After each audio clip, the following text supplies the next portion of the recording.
चलो, आज का जो हमारा टॉपिक होगा लिंग, वचन और काल। आज का जो टॉपिक है वो है लिंग, वचन और काल। अति महत्वपूर्ण टॉपिक है और कोशिश करेंगे कि थोड़े समय में, क्योंकि हमें रिवाइज करना है तो रिवाइज के अनुसार ही हम चलेंगे। सबसे पहले इनकी परिभाषाओं पे बात करते हैं और हम आज आपको वो परिभाषाएं देंगे जो हमने किताबों में नहीं पढ़ी। कोई बात व्याकरणिक नहीं होगी, व्याकरण की दृष्टि से कोई बात नहीं, केवल आप सीखने की दृष्टि से बात होगी।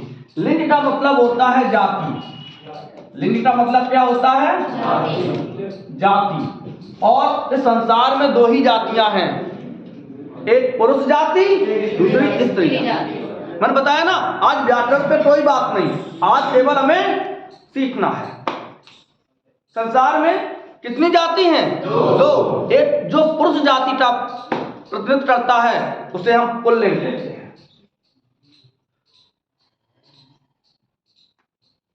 पुरुष जाति का प्रबंध करने वाली या प्रतिनिधित्व करने वाला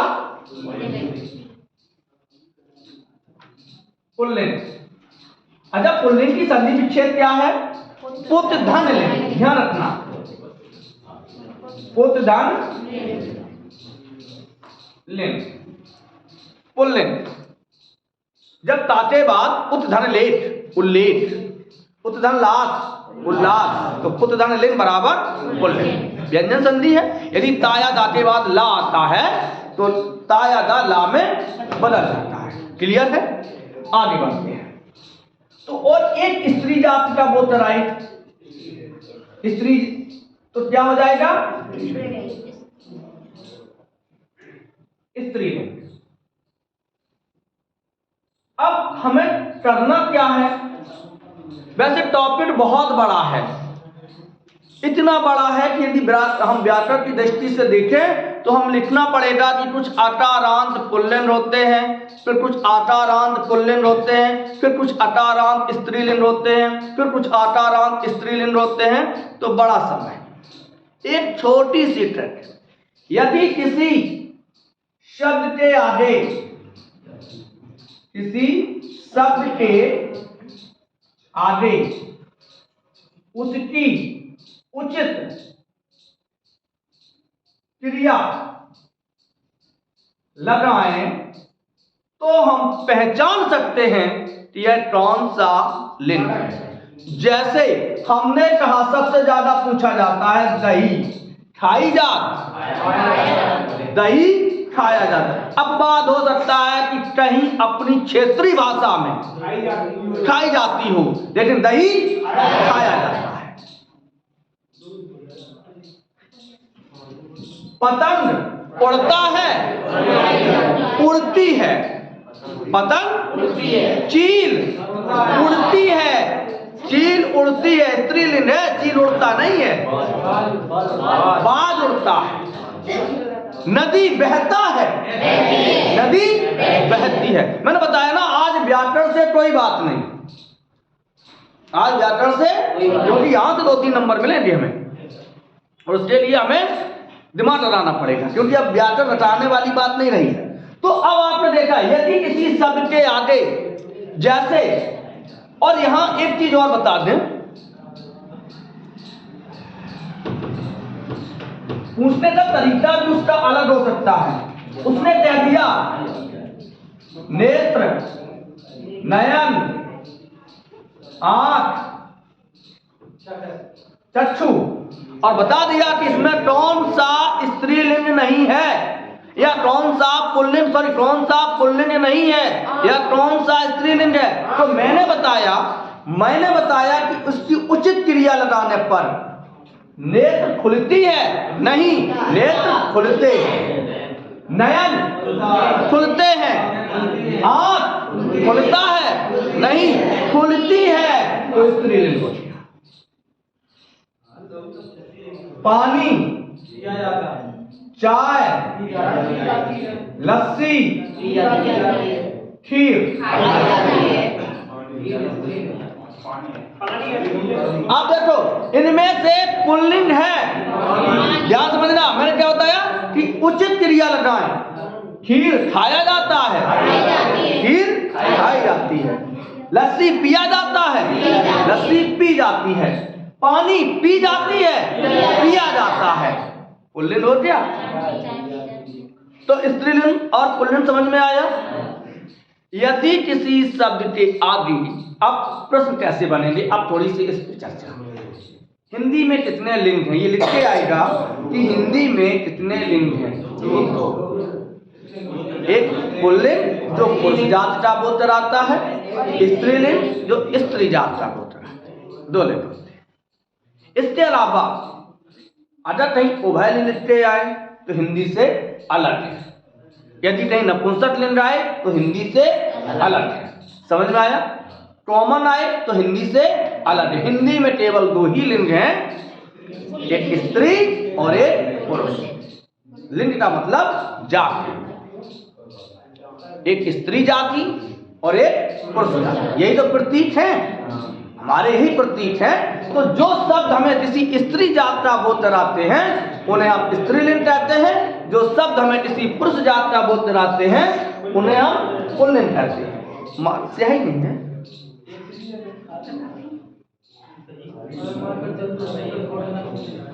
ज्यादा मजा नहीं आ रहा। चलो आगे बढ़ते हैं। तो ये समझ में आया कैसे पहचानोगे। किसी जो शब्द दिया है उसके आगे उसकी उचित क्रिया लगा के हम लिंग की पहचान कर सकते हैं। हालांकि ये परिभाषा व्याकरण की दृष्टि से अशुद्ध है, व्याकरण की दृष्टि से अशुद्ध है, लेकिन सीखने की दृष्टि से सबसे कन्फर्म है। जी है राष्ट्रपति। देखिए राष्ट्रपति होती है कि होता है, होता है। इस समय हमारे भारत में स्त्री जात के राष्ट्रपति हैं, तो वहां पे उनका नाम नहीं पूछा जा रहा है। राष्ट्रपति पद जो है वो होता है, प्रधानमंत्री पद जो होता है वो, मुख्यमंत्री पद जो होता है वो होता है, अध्यापक पद जो होता है वो होता है। अध्यापक में शिक्षक भी है, शिक्षिका भी है, मंत्री में महिला भी है, पुरुष भी है। तो अरे भाई हम पद, इंजीनियर होता है, अब लड़ती है तो मैं जानता हूं कि इंजीनियर होती है। वो इंजीनियर बन गई, वो इंजीनियर बन गए। हमने सर्वनाम लगाया क्योंकि हमारे सामने है, उस व्यक्ति को हम जानते हैं। इंजीनियर बनते हैं, डॉक्टर बनते हैं, डॉक्टर बनते हैं। अब कोई महिला बन गया तो हमने डॉक्टर का स्त्रीलिंग बना दिया, डॉक्टर। सही है। मास्टर का मास्टरनी, अध्यापक का अध्यापिका, शिक्षक का शिक्षिका, ये पद बनाए गए हैं। लेकिन हम बात इनकी कर रहे उचित क्रिया लगाकर, उचित क्रिया लगाकर, सही क्रिया लगाकर। जैसे राष्ट्रपति होती है, होता है। डॉक्टर होते हैं कि होती है, डॉक्टर होते हैं, यही तो है। सबसे पहले चाहे महिला हो चाहे पुरुष हो किसी अस्पताल में, तो हम सबसे पहले पूछेंगे डॉक्टर साहब आए। ये नहीं पूछते हैं कि डॉक्टरनी साहब आए, नहीं। हम कब पूछेंगे जब हम उस पद पर बैठे उस व्यक्ति को जानते हैं कि ये महिला है या पुरुष है, तो हम कह सकते हैं। जैसे आप अपने विद्यालय में कहीं जाते हो, आपको कोई मैम पढ़ाते हैं, तो आप वहां नहीं कहोगे, वहां कहोगे मैडम जी आ गई। सही है। लेकिन आप नहीं जानते हो तो आप प्रिंसिपल साहब आए गए, क्योंकि वहां पे आपको ये पता नहीं है कि महिला है या पुरुष है। क्लियर है। दिक्कत तो नहीं। क्योंकि यदि हम किसी लिंग में उसकी उचित क्रिया लगा देते हैं तो हमें हमारा लिंग, हमारी जात हमें पता चल जाती है कि ये स्त्री जाति है या पुरुष जाति। कलम, कलम स्त्रीलिंग है या पुल्लिंग? कलम खरीदी, कलम खरीदी, कलम खरीदा नहीं जाता, कलम चलती है। पेन खरीदा जाता है। पेन खरीदी नहीं जाती, पेन खरीदा जाता है। समझ में आ गया? कलम चलती है, स्त्रीलिंग। पुस्तक पढ़ा जाता है, पढ़ी जाती है। ग्रंथ रामायण पढ़ी जाती है, कुरान पढ़ी जाती है, बाइबल पढ़ी जाती है, महाभारत पढ़ा जाता है। क्लियर हो गया? तो लिंग समझ में आ गया। आगे मैट्रिक्स को चल। छोटा सा प्रश्न हमारे अंकित भैया, हिंदी में लिंग कितने होते हैं? अरे भाई पीछे कोई अंकित नहीं है भैया, यही कौन कौन से? स्त्री और पुरुष। अच्छा, टमाटर स्त्री जात में या पुरुष जात में? क्या कैसे जाना? टमाटर। अच्छा भैया फोन आ गया, चल आगे बढ़ते हैं। वचन। वचन का मतलब होता है संख्या।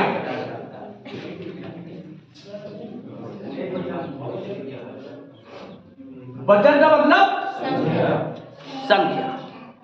जिन शब्दों से हमें संज्ञा की, कर्ता नहीं कह रहा हूं, संज्ञा की संख्या का, संज्ञा की संख्या। अब संज्ञा स्त्रीलिंग है या पुल्लिंग? स्त्रीलिंग। संज्ञा पुल्लिंग नहीं होता है, स्त्रीलिंग है कि नहीं है? कैसे? संज्ञा होती है, संज्ञा होता है नहीं है, संज्ञा होती है। सर्वनाम होते हैं, पुल्लिंग है। क्रिया होती है, विशेषण होता है। यदि हम किसी शब्द के आगे उसकी उचित और सही क्रिया लगाएंगे तो हमें लिंग का पता चल जाएगा। क्लियर है? अब आते हैं वचन। वचन किसे कहते हैं? हिंदी में कितने वचन होते हैं? दो वचन होते हैं, एक वचन और सौरभ भैया से पूछा तो व्यू बते हैं, दो वचन होते हैं। 7 वचन और 5 वचन होते हैं।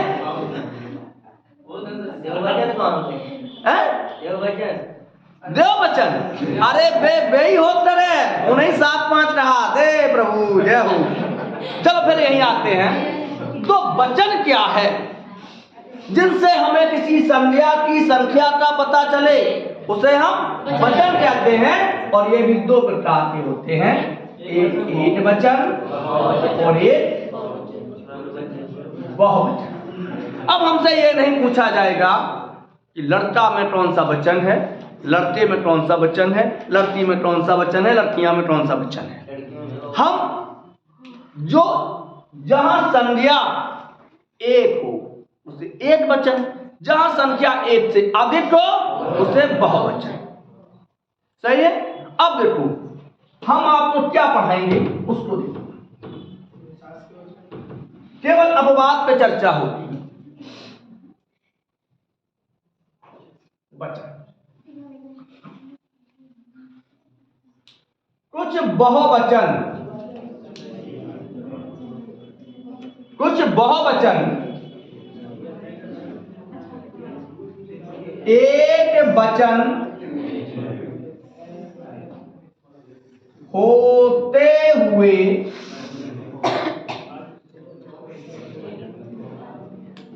सदैव, जो कुछ बहुवचन सदैव एक वचन, कुछ बहुवचन सदैव एक वचन में प्रयोग होते हैं या किए जाते हैं। यानी है तो वो बहुवचन, है तो वो बहुवचन, लेकिन सदैव एक वचन में प्रयोग किए जाते हैं। जैसे भीड़, भीड़ बहुवचन है, लेकिन भीड़ आ गई, भीड़ लग गई, भीड़ जुट गई।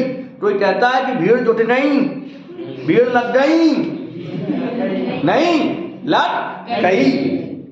तो भीड़ कौन सा लिंग है? लिंग कौन सा है? पुल्लिंग। पुल्लिंग, स्त्रीलिंग। भीड़ क्या है?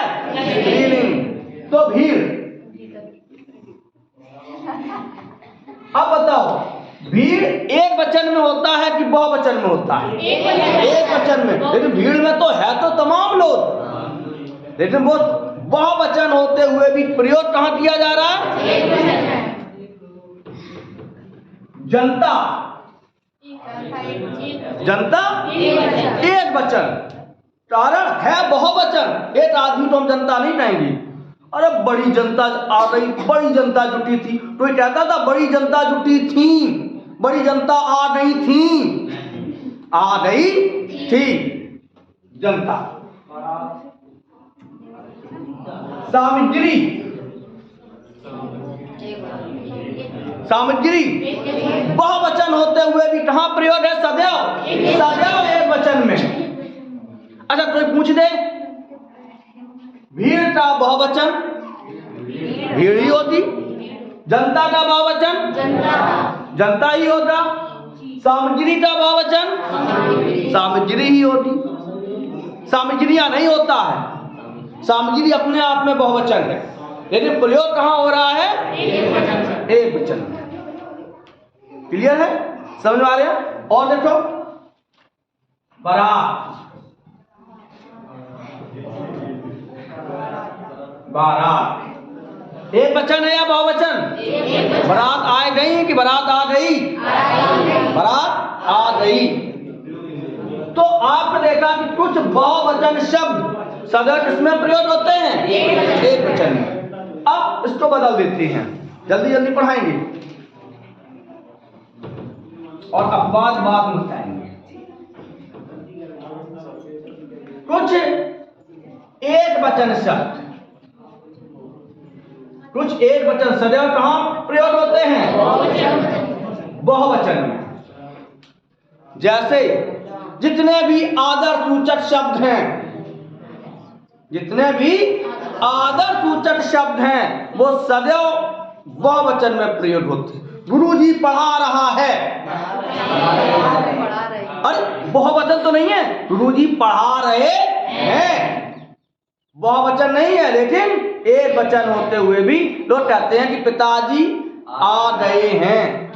एक वचन एक ही तो आए हुए हैं कि तमाम पिताजी चले आए, तमाम तो है नहीं है। हम लोग कहते हैं पिताजी आ रहे हैं, ये कोई नहीं कहता कि पिताजी आ रहा है, पिताजी आ रहे हैं। माताजी आ गई, माताजी आ गई, तो कितनी अम्मा थी, एक ही हुई है। प्राण निकल गए, एक ही हुई है, पुनरिया वर्त हुई है नहीं है कि प्राण निकल गया, प्राण निकल गए। दर्शन, दर्शन कर लिए, मैंने भैया प्रभु के दर्शन, आपने दर्शन किए, आपने दर्शन दिए, सदैव बहुवचन में प्रयोग है एक वचन। हस्ताक्षर, हस्ताक्षर कर दिए बहुवचन में, एक वचन एक वचन का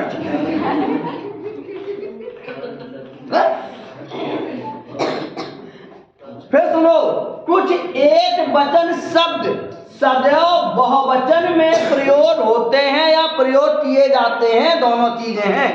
कि जैसे हमने कहा दर्शन,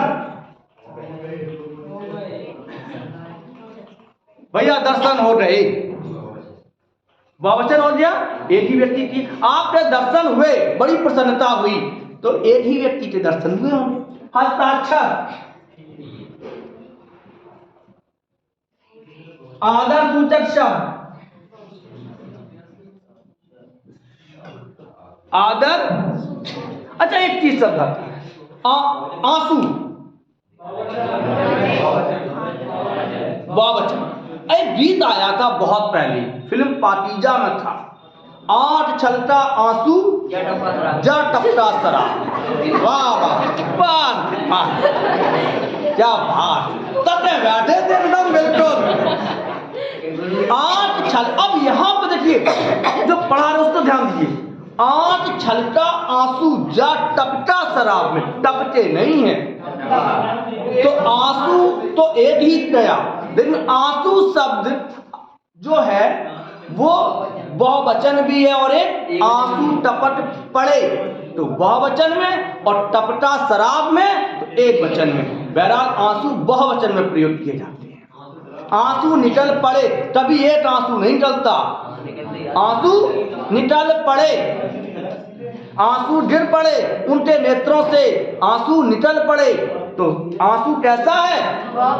बहुवचन में प्रयोग होने वाला, सदैव बहुवचन में, ना एक वचन ना बहुवचन, सदैव बहुवचन में आंसू निकल पड़े। सही है। नाखून, अब क्रिया के अनुसार नाखून काट दिए, भैया नाखून कट गया, क्रिया के अनुसार यहाँ चलो जी। लेकिन यदि केवल आए कि नाखून शब्द कैसा है तो बहुवचन, नाखून शब्द कैसा है तो बहुवचन में प्रयोग है। और लेकिन हम कहते हैं कि अब नाखून का बहुवचन क्या होगा? नाखून ही होगा, नाखूनों नहीं होगा। क्या होगा? नाखून, जिनमें ना हो खून वो है नाखून। सही है। अदालत का है, अदालत लगाई जाती है, अदालत लगाई जाती है। तो बताइए कि स्त्रीलिंग है या पुल्लिंग है? एक वचन है या बहुवचन है? बहुवचन कैसे होगी? एक वचन ही तो होती। अदालत खुल गई, तहसील खुल गई, एक वचन है कुछ शब्दों में। तो ये समझ में आ गए जितने भी आदर्श सूचक शब्द। अब चलते हैं हम कारक चिन्हों पर।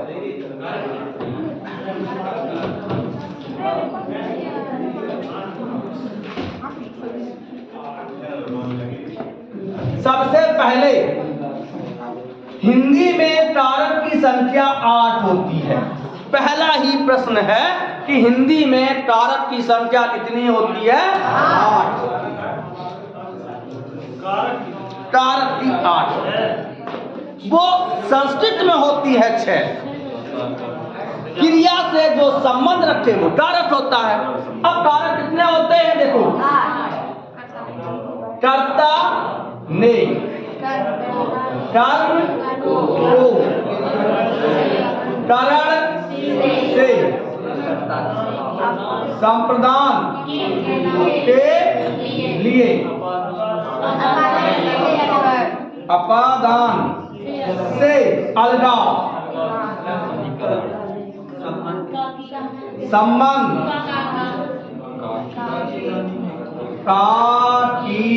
के, अधिकरण, मैं पे पर और संबोधन, हे, अरे आदि। अब देखो इसको थोड़ा सा समझ लेते हैं। ये है कारक चिन्ह।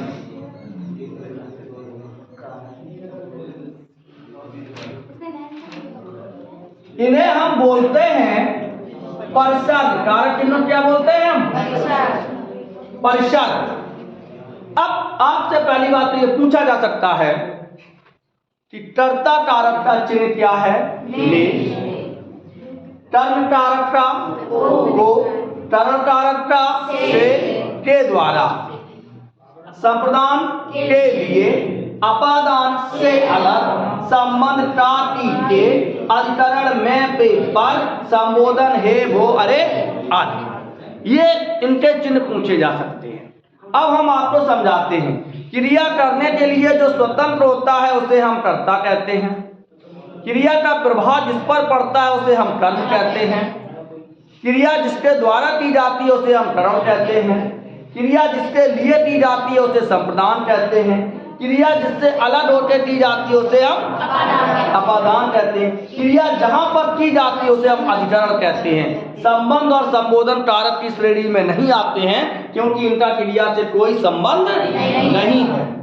हालांकि हिंदी में कारकों की संख्या कितनी है? 8। अब एक बात लिखते हैं और आप उसी से समझ जाना और 2-4 बात हम आपको इधर उधर से और बता देंगे। राम ने रावण को बाण से सीता के लिए वन से जाकर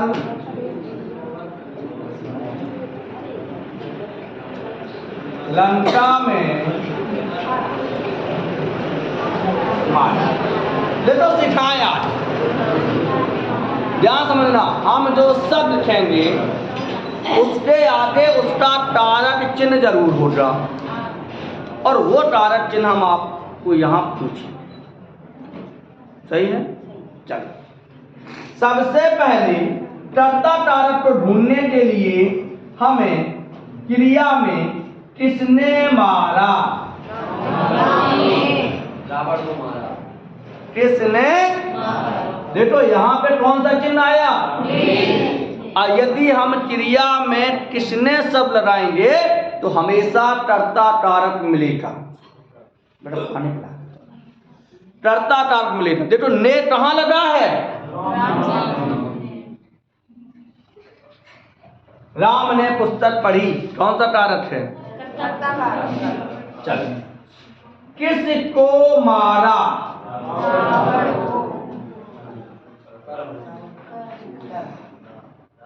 रावण को। कर, किससे मारा? देखो से, बाण से। किसके लिए मारा?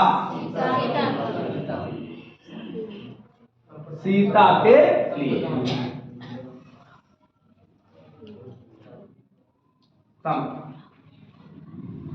कहां से जाकर मारा? तो वन से जाकर। कहां पर मारा? लंका।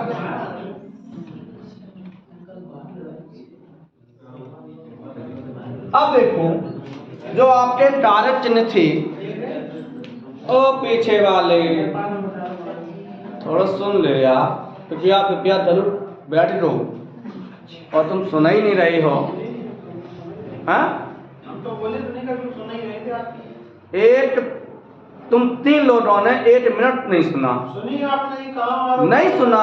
हमें जय हुई थे, आप करते रहे हो, जय पर डिस्कशन कर रहे हो, लेकिन हमाओ नहीं सुन रहे, अपनों कर रहे।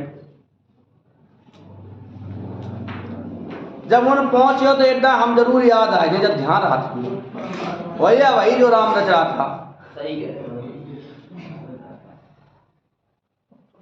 चाय पानी नुकसान नहीं करेगा? चाय पानी कोई नुकसान करूंगा?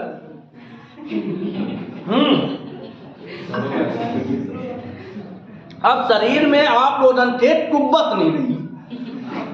हाँ, रियल बता रहे, जो जब हम तुम्हारे जैसे आते, मतलब तुम्हारे उम्र के आते, तो लोग चेहरा की तरफ देखत की तरह, कसम से झूठ नहीं कह रही। और अबे वाला तुम सब जाके तैयार हो जाओ, हम तो तैयार हो जाए, देख लो। चलो आगे बढ़ो। तो सबसे पहले तो इन शब्दों की एक खास पहचान है कि जो शब्द हमने आपको बताए उसमें कोई ना कोई कारक चिन्ह छुपा है। कर्ता ने कर्म को करण से संप्रदान के लिए अपादान से अलग होते अधिकरण में पे पर। यदि क्रिया में ये शब्द हम लगा दें तो कर्ता ने कर्म को करण से संप्रदान के लिए अपादान से अलग होकर अधिकरण में क्रिया की। अब हम आप समझ में आया? हम पूछ दें कि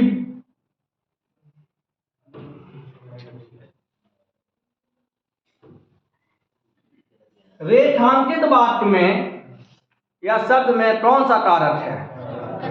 करण कारक। कौन सा कारक है? संप्रदान।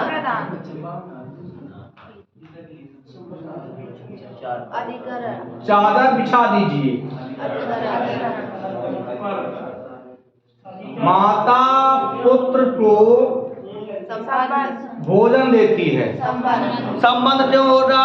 पुत्र को भोजन देती है, यानी पुत्र के लिए भोजन देती है, को के लिए।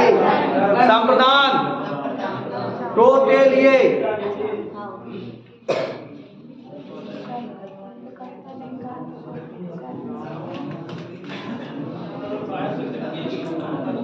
पुस्तक में कौन सा होगा? कर्मकारक। पुस्तक तो पढ़ता है, समझ में आया? तो आपने आज लिंग पढ़े, वचन पढ़े और कार्य पढ़े। कल हम लोग और चर्चा करेंगे किसी दूसरे टॉपिक